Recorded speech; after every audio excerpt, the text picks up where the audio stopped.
કેશોદના નવનિયુક્ત પાઈ ગોહેલ સાહેબ તેમજ પ્રમોશન સબબ એસપી તરીકે નિયુક્ત થયેલા માનનીય એસપી ટાંક સાહેબનો સન્માન સમારંભ યોજાયો।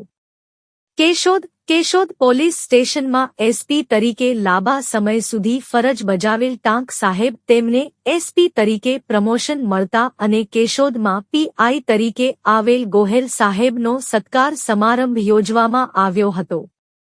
ટાંક સાહેબ કેશોદ પોલીસ સ્ટેશનમાં ફરજ દરમિયાન ગંભીર ગુનાઓ ગણતરીના કલાકોમાં ઉકેલ લાવી પોતાનામાં રહેલી સૂઝબૂઝથી જબ્બર ચાહક વર્ગ ઊભો કર્યો હતો। રાજ્ય સરકાર દ્વારા જાહેર કરવામાં આવેલ સૂત્ર પોલીસ પ્રજાનો મિત્ર આ સૂત્રને સાર્થક કર્યું હતું। કેશોદના કર્મશીલ ગ્રુપ દ્વારા કર્મશીલ હોલેમાં યોજાયેલ સત્કાર સમારંભમાં શહેરના રાજકીય પદાધિકારીઓ અને આગેવાનો સહિત વિવિધ સંસ્થાઓના હોદ્દેદારો ઉપસ્થિત રહ્યા હતા। એસપી ટાંક સાહેબ તેમજ પાઈ ગોહેલ સાહેબને પુષ્પગુચ્છ સાથે સ્મૃતિ ભેટ અર્પણ કરી સન્માનિત કરાયા હતા। કર્મશીલના ટ્રસ્ટી ડી દેવાણીના જણાવ્યા મુજબ ટાંક સાહેબ એસપી તરીકે કેશોદ શહેરમાં સામાજિક ધાર્મિક કાર્યક્રમોમાં ઉપસ્થિત રહી પ્રજા અને પોલીસ વચ્ચેનું અંતર ઘટાડી કાયદો અને વ્યવસ્થાની જાળવણી કરી હતી। જ્યાં દંડો ઉગામવાની જરૂર પડી હતી ત્યાં એનો પણ ઉપયોગ કરી સુલેહ શાંતિ સ્થાપી હતી। કેશોદ પોલીસ સ્ટેશન વિસ્તારમાં ધાર્મિક તહેવારો શાંતિપૂર્ણ માહોલમાં ઉજવવામાં આવે એ માટે કાયમી આયોજકો સાથે સંપર્કમાં રહી કાયદો અને વ્યવસ્થાની જાળવણી કરેલ એસપી તેમજ કેશોદ પોલીસ સ્ટેશનમાં નવનિયુક્ત પોલીસ ઇન્સ્પેક્ટર અનિરુદ્ધસિંહ ગોહિલની ધોરાજીથી કેશોદ ખાતે બદલી થતા તેઓને પણ આવકારવામાં આવ્યા હતા। ટાંક સાહેબ એ જૂના સ્મરણો યાદ કરતા જણાવેલ કે તેઓ એ હંમેશા સારા લોકો ને સાથે રાખી અને ગુનેગારો સામે કડક કાર્યવાહી કરવામાં આવેલ હતી। રિપોર્ટર નરેશ રાવલિયા, કેશોદ।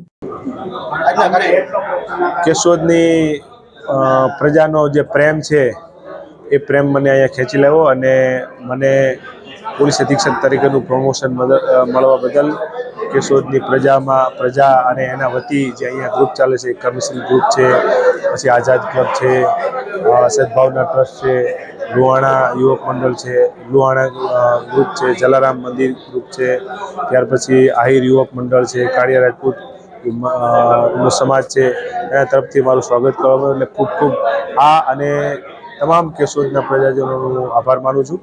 અને એક એસપી સાયબર ક્રાઇમ તરીકે પણ મારે તમામ લોકોને એક કહેવું છે કે જ્યારે ઇન્ટરનેટનો ઉપયોગ કરો, જ્યારે નેટ બેન્કિંગ કરતા હોય કે સોશિયલ મીડિયા ઉપર કામ કરતા હોય ત્યારે હંમેશા એક વખત વિચારો, 20 સેકન્ડ આપો, તમે કંઈ પણ ક્લિક કરો છો, કોઈ મેસેજ ફોરવર્ડ કરો છો કે તમે કોઈને ઓટીપી આપો છો તો વિચારો કે તમે શાના માટે કરી રહ્યા છો।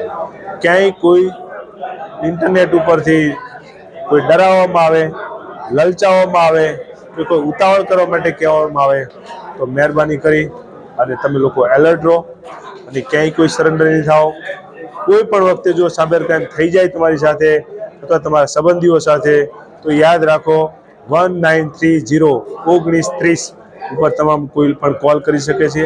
આ હેલ્પલાઇન 24 કલાક ચાલુ છે અને તમને તાત્કાલિક મદદ મળી શકે છે। આમાં જો ઝડપથી ફોન કરવામાં આવશે તો રિઝલ્ટ મળવાની સંભાવના પણ સારી રહેશે। જય હિન્દ।